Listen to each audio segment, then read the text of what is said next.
네, 여야가 조국 법무부 장관 후보자 청문회에 부를 증인 채택 문제를 놓고 좀처럼 입장차를 좁히지 못하고 있습니다. 이런 가운데 자유한국당은 장외 집회를 열어 대여 투쟁 강도를 높이고 있는 상황인데요. 네, 두 분의 전문가 모시고 정치권 소식 짚어보겠습니다. 배종호 세한대 교수, 장서구 건국대 행정대학원장 자리하셨습니다. 어서 오십시오. 네, 안녕하세요. 안녕하십니까. 네, 자, 자유한국당 지금 장외 집회를 계속 이어가고 있습니다. 어제 부산에서 했고 오늘 종로에서 정부 규탄 집회를 갖고 이 조 후보자 낙마를 시키면서 전국의 주도권을 좀 탈환해 보겠다. 지금 이런 의도로 보이고 있습니다. 자유한국당이 같은 연일 장외 집회를 벌이는 모습 어떻게 보고 계십니까? 자유한국당은 이제 자신들의 셈법에 따라서 움직이고 있다. 이렇게 볼 수밖에 없는 거죠. 오늘 이제 제3차 장외 집회를 하고 있는데요. 말씀하신 대로 조국 법무장관 후보자를 반드시 낙마시켜서 전국의 주도권을 잡겠다. 이런 계산이 담겨 있는 것 같아요. 특히 이제 한국당의 대표인 황교안 대표 같은 경우는 이제 원외 아니겠습니까? 그래서 자신의 이제 존재감을 좀 부각시킬 그런 마당이 좀 필요한 그런 상황 아니겠습니까? 그래서 이런 것을 계속 이어가서 대선 전략으로 삼겠다라는 것도 담겨 있겠고요. 그리고 조국 후보자 문제를 계속해서 끌고 가면서 전국의 주도권을 잡으면서 동시에 9월 12일 이제 추석 연휴가 시작이 되지 않습니까? 그래서 그때까지 계속 끌고 가면서 이 문제를 주도권을 잡고 그리고 현 집권 여당에 상당한 타격을 입히겠다. 이런 계산이 담겨 있는데 문제는 이번에 조국 후보자 사태로 집권당 또 여당의 지지율이 상당히 하락하고 있는 것은 사실인데 그 반사적인 효과를 그렇게 많이 보고 있지는 못해요. 지금 한국당의 지지율이 별로 움직이지 않고 있거든요. 이 얘기는 집권 여당의 실정만으로 점수 따는 데는 한계가 있다. 그래서 뭔가 자기 혁신 그리고 확실한 대한정당의 모습 그리고 보수의 가치 이런 것들을 보여줘야만이 국민들로부터 신뢰를 받고 지지율로 올라가지 않을까 이런 생각이 좀 듭니다. 네. 그야말로 이제 사퇴에 촉구하는 상황인데 지금 학부모 단체 회원들이나 청년들도 이제 규탄사를 내고 있는 것 같습니다. 어떻게 보셨습니까? 뭐 지금 조국 후보자 인사청문 과정에서 가장 핵심적인 것이 교육 문제 아니겠습니까? 특히 이 교육은 휘발성이 상당히 강한 것이고 지난 박근혜 정권 탄핵의 그 일정 부분도 최순실 씨와 관련된 정유라의 최근에 뭐 재판 결과도 나왔지만 그와 같이 기회의 공정성이 훼손될 가능성이 상당히 크다. 이렇게 지금 대학가에서 촛불 시위가 연일 이어지고 있고 특히 가장 중요한 것이 여론에서 가장 분노하는 것은 교육 문제 아니겠습니까? 자식의 교육 그리고 자식의 교육을 특히 우리 교육 뭐 어머니들이라든가 부모 세대들은 특히 자식의 교육에 관심이 가장 많고 그래서 세계적으로 보면 교육열이 가장 높고 그래서 미국의 오바마가 한국의 학부모님들의 교육열이 대단하다.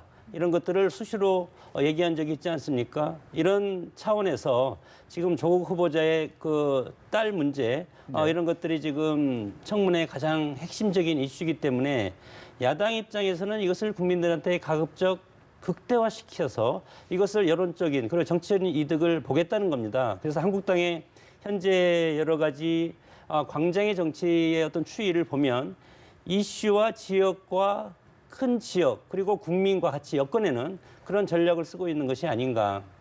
그래서 서울에서 집회를 하고 그리고 부산에서 집회를 하고 다시 서울에서 다시 집회를 하고 있지 않습니까? 이런 것들이 이런 큰 이슈와 연계돼서 이것이 결국은 한국당이 노리는 것은 추석 밥상머리 민심을 노리고 그다음에 전국 주도권을 야당이 확실하게 가져와서 내년 총선에 한국당이 승리할 수 있는 교두보를 만드는 그런 기회로 삼겠다. 이런 전략적인 그런 목적도 깔려 있다고 봅니다. 네, 말씀하신 대로 이제 어제는 부산에서 장외 집회를 가졌습니다. 장외 집회를 재개한 후에 이제 지방으로는 처음으로 이제 부산을 방문한 것인데 아무래도 PK 민심을 좀 고려한 행보 이렇게 볼 수 있는 겁니까? 그렇게 볼 수밖에 없죠. 72일 만에 다시 부산을 찾았다고 하는데요. 부산이 이번 총선에서 굉장히 중요한 전략 지역이 될 것입니다. 즉 낙동강 벨트 하면 이제 부산, 울산, 경남 아니겠습니까? 이 지역이 결국은 지난번 지방선거에서도 핵심적인 전략적 요충지였거든요. 그래서 이 지역에서 승리하면은 여당이 압승할 수 있다고 그랬는데 실제로 지난 지방선거에서 부산시장 그리고 경남도지사, 울산시장을 다 한국당이 뺏겨버렸고 민주당이 석권해버렸지 않습니까? 그래서 만약에 이번에도 이 지역을 뺏긴다면은 이번 총선에서 한국당은 참패를 할 수밖에 없는 것이죠. 그래서 지금 한국당은 이 지역에 이제 최근에 좀 민심이 이반된다라는 이제 그런 징후가 포착된다는 얘기들이 계속 들리고 있어요. 그래서 여기에서부터 다시 불을 지펴서 이렇던 집토끼를 다시 잡겠다. 이것도 여기서 뺏기면은 지금 민주당 같은 경우는 진보 집권 20년 플랜의 기본을 이른바 동진 전략으로 삼고 있고 그 동진 전략의 기본이 되는 것이 바로 이 낙동강 벨트, 그러니까 PK 지역이거든요. 네. 그래서 이 지역에서 반드시 다시 이제 반문재인 정서를 부각시켜서 기반을 다시 잡겠다. 잃어버린 집토끼를 다시 잡겠다 이런 얘기고요. 더 나아가서는 이번에 조국 후보자를 낙마를 시키지 않을 경우에 조국 후보자가 법무장관에 임명이 돼서 만약에 사법개혁을 매우 성공리에 달성할 경우에 다시 이번 총선에 부산에 출마할 가능성이 있다. 이런 얘기까지 나오고 있거든요. 그러면은 그 여세를 몰아서 또 다시 대권 주자의 반열에 올라설 수도 있다. 이런 정가의 전망들이 나오기 때문에 이런 것들을 종합해서 이번 기회에 확실히 부산에서 기반을 잡아서 여세를 몰아서 조국 후보자 사퇴의 바람 진원지로 삼고 더 나아가서 총선의 주도권을 쥐겠다. 그리고 승부처로 되는 이제 PK 지역에서 확실히 승기를 잡겠다. 네. 이런 다목적 계산이 담겨 있지 않나 이런 생각이 듭니다. 네. 네. 그래서인지 이제 나경원 원내대표가 문재인 정부에 대해서 PK 차별론을 또 내세우기도 했었거든요. 발언을 좀 어떻게 들으셨습니까?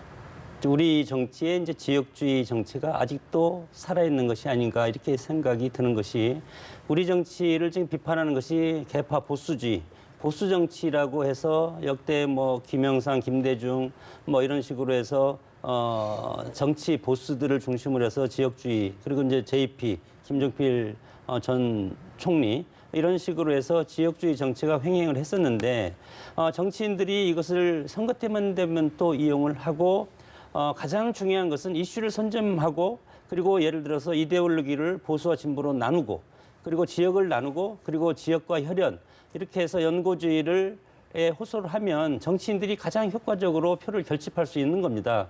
그렇기 때문에 지금 이런 모습들도 보면 지금 PK 부산 경남 지역을 지금 장악을 해야만이 방금 교수님께서 말씀하셨지만 내년 총선에서 승리를 하는 그런 정당이 되는 것 아니겠습니까? 내년 총선 승리면 곧 그다음 대선에 유리한 고지에 점하고 있기 때문에 내년 총선이 상당히 중요하고 여기에 사활을 걸기 때문에 네.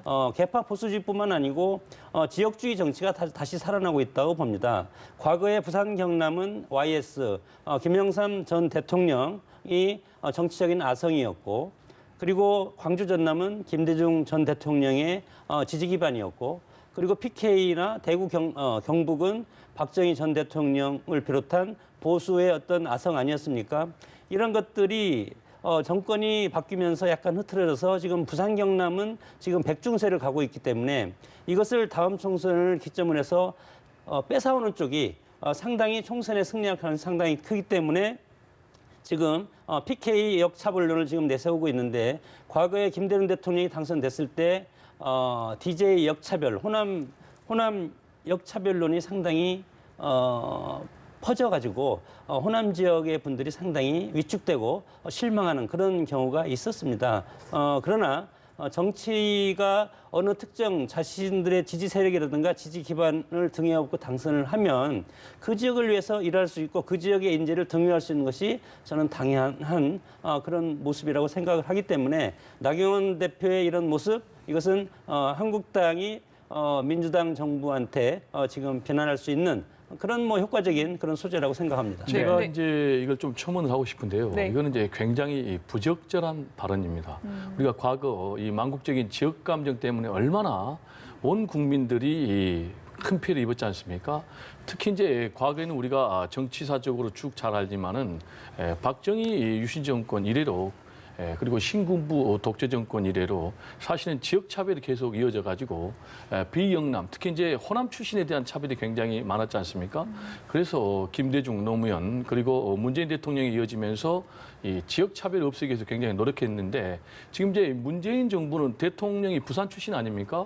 그래서 어쨌든 간에 비영남 출신들을 고루 기용을 해서 탕평 지역 차별을 없애겠다라는 것인데 이거를 광주 일고 정권이라고 얘기했어요. 이건 네네. 이제 특정 지역 고등학교 정권이라고 비하한 건데 네. 이런 얘기는 단지 현 정권만을 폄훼한 것이 아니고 국민을 무시하는 그런 발언이죠. 그리고 망국적인 지역 감정을 조장하는 그런 발언이기 때문에 팩트도 잘못됐고 그래서 나경원 원내대표가 정식으로 사과하는 것이 맞다 이렇게 생각을 하고요. 네. 그리고 이제 나경원 원내대표 발언 중에 보면은 서울의 구청장 25명 중에 24명이 민주당이 됐고 이 가운데 20명이 뭐 호남 지역 출신들이다라고 했는데 이 부분에 대해서 우리가 분명히 알아야 될 것은 구청장은 임명제가 아니고 직접 지역 주민들의 투표로 의해서 선출되는 선출직입니다. 네. 그런데 이거를 지역 차별의 근거로 삼는다는 것 자체가 맞지 않고요.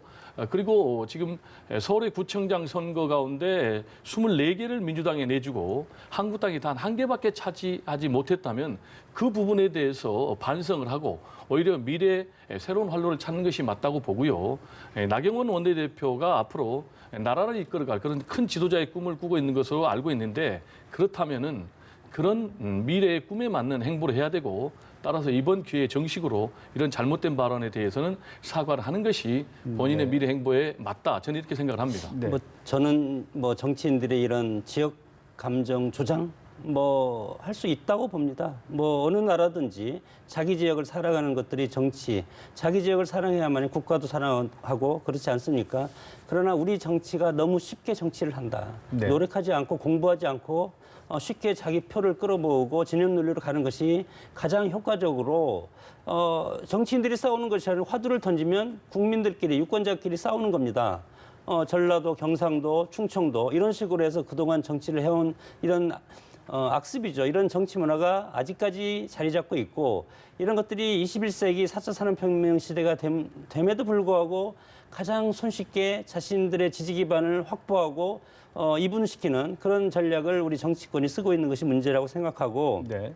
미국 같은 경우는 공화민주당이 원래는 보수정당 한정당이었는데 이것이 어떤 주제, 이슈를 가지고 지금 나눠져서 공화당과 민주당이 됐습니다. 같은 보수정당인데 우리 정당도 마찬가지로 미국식 정당 체제를 따라가고 있는데 다만 미국과 다른 것은 복지, 안보, 평화 이런 것들은 보수당과 진보당이라고 민주당과 한국당 이런 보수당과 진보당 계열이 서로 공유하고 있기 때문에 차별할 수 있는 것이 지역이라든가 이런 것밖에 저는 없다고 생각하고 그런 차원에서 보면 우리 정치인들이 정치를 너무 쉽게 하려고 하는 것이 아닌가 이런 생각이 듭니다. 네, 알겠습니다. 나경원 원내대표 발언과 관련된 얘기가 좀 길어졌는데 네. 자, 이렇게 계속 집회를 하고 있는 민주당을 향해서 한국당을 향해서 민주당은 이제 패스트트랙 관련 소환부터 좀 응하라라고 지금 비판을 하고 있습니다. 황교안 대표와 나경원 원내대표에게 이제 출석이 통보가 됐는데 출석할 걸로 보시는지 아니면 계속 버틸 거라고 보십니까? 이제 지금 한국당은 기본적으로 출석을 거부하는 그런 방침을 나름대로 정했지 않습니까? 네. 그래서 기존의 1차 소환 대상자가 13명 정도로 알고 있는데 그분도 저는 경찰 조사에 출석하지 않았고 반면에 지금 민주당 그리고 정의당 측에서는 소환 대상자가 출석해서 충분히 이제 조사를 받은 것으로 알고 있는데 지금 이제 국회 선진화법 정신이 뭡니까? 결국은 힘으로 물리력으로 정상적인 국회 의사 진행을 막는 것을 그런 거를 더 이상 없애자. 그렇게 해서 국회 선진화법을 여야가 합의로 해가지고 만든 것이든 근데 그거를 다시 지키지 않고 물리력을 동원해서 저질했단 말이에요. 그러면 이런 거는 더 이상 이런 잘못된 우리 국회의 정치 문화가 발붙이지 못하도록 이번에 아주 엄단을 해야 된다고 저는 생각을 합니다. 그런데 정치인들이 국회에서 법을 만든 정치인들이 자기가 만든 법을 지금 스스로 거부하는 이런 일이 벌어졌지 않습니까? 근데 제가 볼 때는 하루빨리 좀 스스로 응해야 된다고 보고요. 지금까지는 일반 평의원들에 대해서만 경찰이 이제 소환 요구를 했는데 지금 황교안 대표 그리고 나경원 네. 원내대표까지 소환 이제 해서 출석 요구를 했는데 네. 세 차례까지 계속해서 소환에 응하지 않을 경우에는 이제 강제로 구인할 수도 있거든요. 그리고 이제 한국당에서는 굉장히 이 부분에 대해서 기본적으로 수사를 거부하고 방해하는 이유가 이 수사 결과에 따라서 피선거권이 박탈될 수도 있습니다. 그렇게 되면 21대 총선에 출마하지 못할 사람도 나오거든요. 그렇기 때문에 이렇게 전략적으로 소환에 거부하고 있는데 어쨌든 간에 법을 피해갈 수는 없다. 그리고 지금 민주당에서 조국 사태와 관련해서 오히려 윤석열 검찰총장에게 지금 패스트트랙 관련해서 고소고발된 사람들도 강력하게 수사를 요청하고 있는 상황 아닙니까? 그래서 제가 볼 때는 이번 기회에 이 부분에 대해서도 검찰이 법대로 원칙대로 수사를 할 필요가 있다. 이런 좀 말씀을 드리고 싶습니다. 네, 원장님은 이 부분 어떻게 보고 계십니까? 뭐 법대로 원칙대로 하는 것이 맞는데 우리 국회가 이제 정기국회가 또 열리지 않습니까? 150일의 정기국회가 이제 열리면 검찰이 수사를 한다 하더라도 소환하기가 상당히 어렵습니다. 그리고 그러면 연말이 되면 이제 예산안 또 있을 것이고 예산안 전국이 끝나면 끝나자마자 총선 국면으로 바로 들어갑니다. 총선은 모든 것을 빨아들이는 저는 블랙홀이라고 생각이 되기 때문에 한국당 의원들은 물론 야당이기 때문에 검찰과 경찰이 대통령 직속으로 있기 때문에 우리를 탄압할 수도 있다 이런 이런 어떤 감정을 가지고 지금 출석을 하지 않을 가능성이 상당히 크고 네. 이런 것들을 또 국민들한테 역으로 이제 호소를 해서 우리가 먼저 그런 것이 아니고 여당과 국회의장이 이런 거에 대해서 유발을 했다. 이렇게 지금 여론전을 하고 있지 않습니까?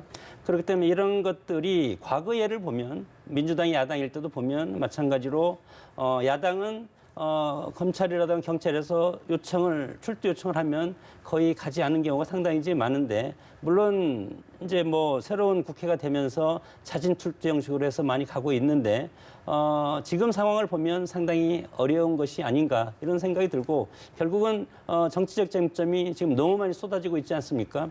그거와 같이 이제 물타기 되면서 지금 혼선이 되는데 법은 법대로 집행되는 것이 원칙이지만 현실적으로 분석을 해보면 검찰이라든가 경찰에 출석할 가능성은 저는 거의 없지 않은가 이렇게 생각이 듭니다. 네.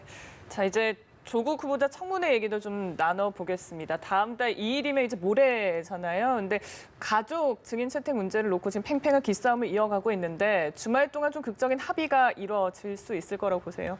뭐 현재 흐름으로 봐서는 좀 어려운 것 같습니다. 당초에 국회 인사청문회법에 따르면은 2일까지 해야 됩니다. 그런데 2일, 3일 이틀간 그러니까 이것도 사실은 국회 인사청문회법을 어긴 거예요. 그리고 통상 관행적으로 보면은 장관급 국무위원의 경우는 하루로 하거든요. 그러면 왜 법을 어기면서까지 날짜를 어기면서 이틀까지 하게 됐느냐? 결국 이제 한국당에서 강력하게 요구를 하니까 민주당에서 상당히 양보를 해준 게 맞아요. 그런데 지금 다시 이제 청문회의 증인 채택 문제를 가지고 다시 또 한국당하고 민주당이 정면 격돌하고 있는 이런 상황 아닙니까? 근데 2일 날 국회 인사청문회 하려면 그 전에 국회 인사청문회 이 계획서가 법사위에서 채택이 돼야 됩니다. 그러면은 최소한 오늘 아니면 아무리 늦어도 내일 하루 전에는 돼야만이 국회 인사청문회가 진행이 되는데 현재 그럴 움직임이 전혀 보이지 않고 있기 때문에 제가 볼 때는 뭐 2일 인사청문회가 국회에서 열리기는 사실상 어려워 보인다. 지금 이것과 관련해서 한국당에서는 증인 채택을 안 하는데 이거는 뭐 빈털터리 그런 청문회다. 그러니까 엉터리 청문회니까 우리는 할 수 없다라는 입장이고 지금 민주당에서는 우리가 이틀까지 양보를 해주고 또 날짜까지 양보를 해줬는데 해야 되는 거 아니냐. 그리고 최소한 조국 후보자에게 국민들에게 소명할 수 있는 기회는 주는 것이 맞지 않느냐. 라면서 이렇게 팽팽하게 맞서고 있는데요. 네. 제 생각은 그리고 가족들을 인사청문회까지 증인으로 채택한 전례는 거의 없거든요. 그리고 이제 재판이라면 수사라면은 당연히 부르겠죠. 근데 청문회에서 꼭 가족들까지 증인으로 불러야 되는 건지 지금은 빨리 조국 후보자가 법무장관으로서 적임자인지 아닌지를 국민들에게 판단할 수 있는 기회를 주는 것이 맞다. 저는 이렇게 생각을 합니다. 네. 네. 가족 이제 증인 채택 문제를 놓고 이제 말씀을 들어보면 접점을 찾기가 쉽지는 않아 보이는데 어쨌든 2일 열기 위해서는 주말 동안 합의가 이루어져야 되는 부분이지 않겠습니까? 저는 이미 물 건너갔다고 봅니다. 뭐 가족이 지금 부인하고 딸 아닙니까?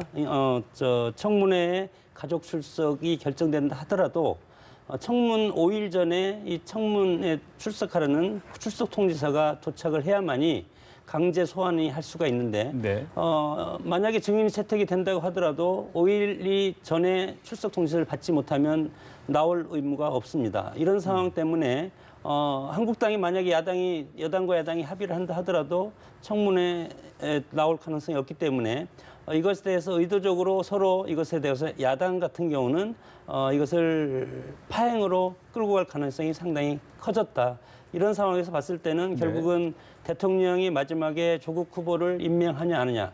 임명했을 경우는 상당히 정치적인 부담을 상당히 떠안을 수밖에 없지 않습니까? 지금 현직 법무장관 후보자가 검찰의 압수수색을 받는 그런 상황까지 왔기 때문에 이 이후의 정치적인 그런 여러 가지 역효과라든가 부정적인 측면, 불리한 면을 임명권자는 생각을 해야 될 것이다. 다만 재송부에서 10일 이내에 특정일을 지정해서 이때까지 안 오면 대통령이 임명할 수가 있습니다. 그래서 대통령이 며칠까지 보내주세요. 이런 식으로 국회에 다시 이제 요구를 할 텐데 네. 그런 다음에 제가 개인적으로 보면은 추석 전에 임명을 간행할 가능성이 크고 추석 그 다음에는 여러 가지 선거법이라든가 여러 가지 쟁점이 상당히 많지 않습니까?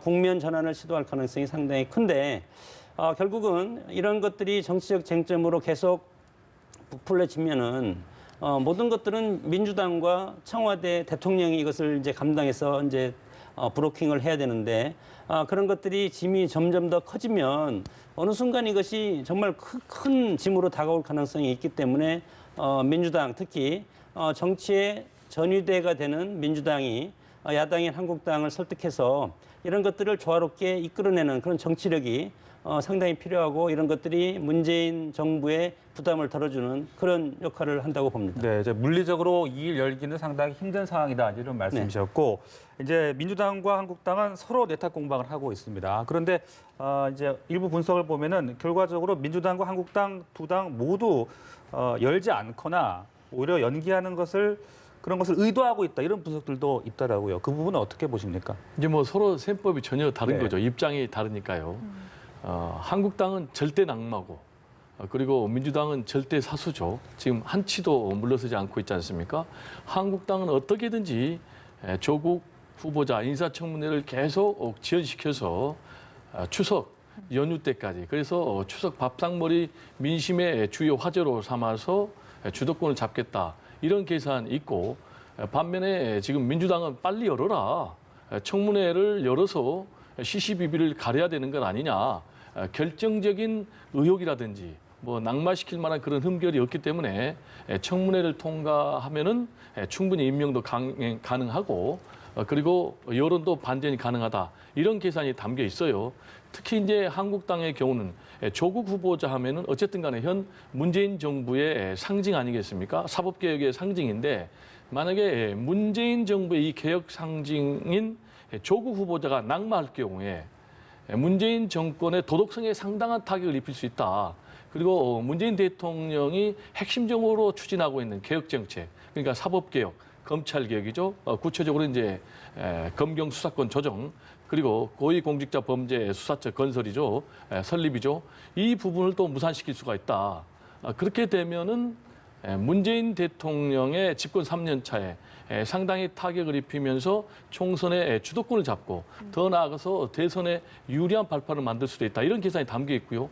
역으로 이제 민주당 입장에서는 그렇게 되면은 총선에서도 상당히 불리해지고 대선에서도 불리해지고 특히 이제 집권 3년 차 문재인 정부의 램덕으로까지 이어질 수 있기 때문에 절대로 양보할 수 없다. 이런 강대강의 입장이 충돌하고 있는 상황인데 여기에다가 지금 이제 한국당이 장외 투쟁을 계속 앞으로 이어갈 것으로 보여요. 네. 그리고 청문회가 무산이 되고 지금 민주당에서 주장하는 대로 국민청문회로 네. 그리고 더 나아가서 문재인 대통령이 조국 후보자를 법무장관에 임명할 경우에 장외 투쟁을 하면서 특검법 도입 그리고 또 국정조사까지 요구할 것으로 보여서 앞으로 전국은 정말 한치의 시야조차도 정말 보이지 않는 그런 정면 대결 양상이 심화될 것으로 우려가 됩니다. 네, 말씀처럼 이제 강대강 대치, 절대 낙마냐, 절대 사수냐 여야가 치열하게 싸우는 것 같은데 청문회를 두고 여야 셈법 뭐라고 보십니까?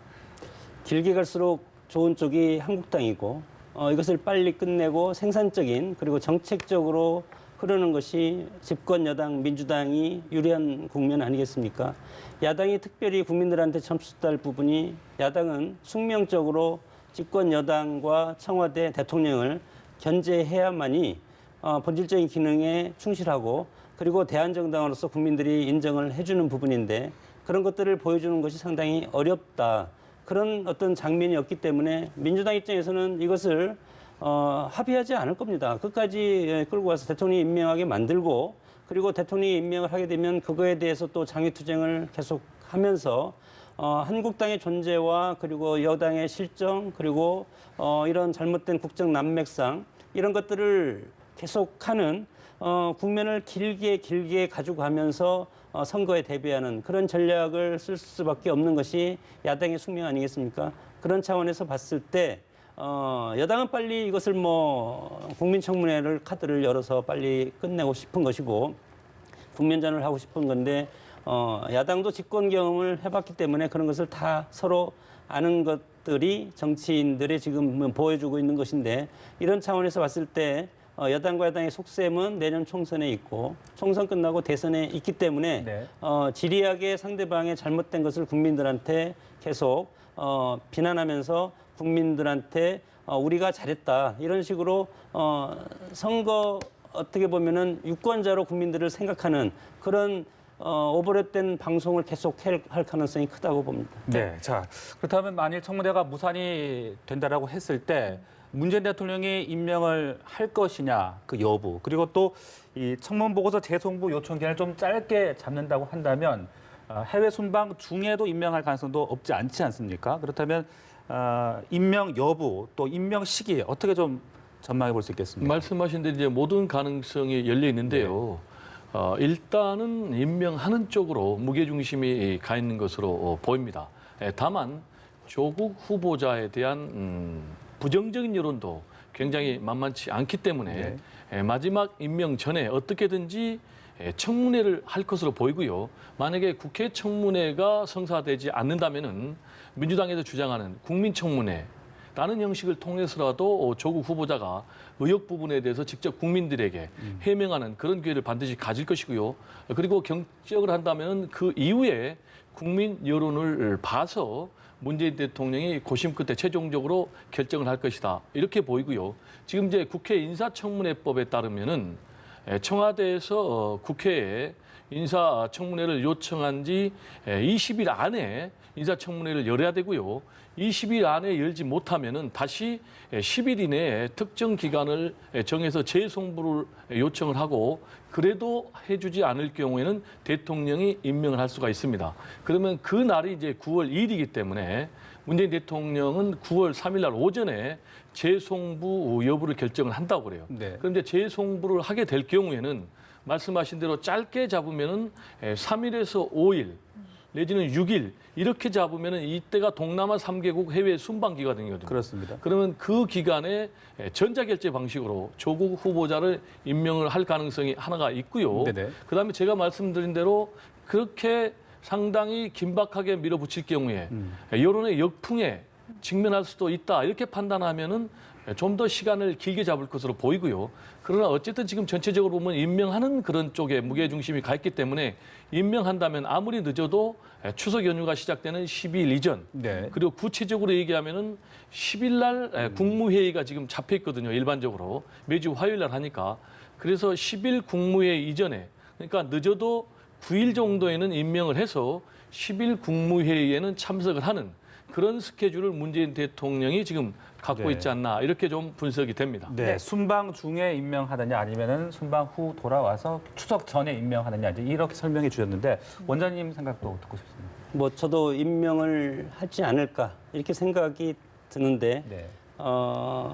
이 청문회를 하든 안 하든 임명을 하지 않든 지명 철회를 하든 정권이 여러 가지 안을 리스크는 저는 거의 비슷하다고 봅니다. 비슷하다고 봤을 때 대통령은 임명할 수밖에 없는 것이 이 조국 후보자의 이런 여러 가지 검찰 개혁은 문재인 정부의 핵심적인 국정 철학 아니겠습니까? 그렇기 때문에 정권의 핵심 철학과 그리고 조 후보자의 개인적인 이런 여러 가지 문제점들이 지금 오버랩돼서 만약에 이것을 처리하거나 자진 사퇴한다면 그 후에도 민주당이라든가 대통령이라든가 정권에 상당히 치명상이 될 것이고 임명을 한다고 하더라도 국민적 여론이 상당히 가열돼서 비판의 어떤 회오리가 상당히 크게 일어나겠지만 우리가 또 국면 전환이라는 게 있지 않습니까? 새로운 더 큰 아젠다 같은 게 터져 나오면 이것이 일정 부분 상쇄될 가능성이 있다고 정권에서는 판단할 가능성이 크다. 이런 차원에서 봤을 때 대통령이 수석 전에 귀국해서 임명할 가능성은 있다고 봅니다. 예, 두 말씀 여기에서 마무리하겠습니다. 지금까지 배종우 세현대 교수, 장성우 건국대 행정대학원장과 함께했습니다. 말씀 고맙습니다. 고맙습니다. 네, 감사합니다.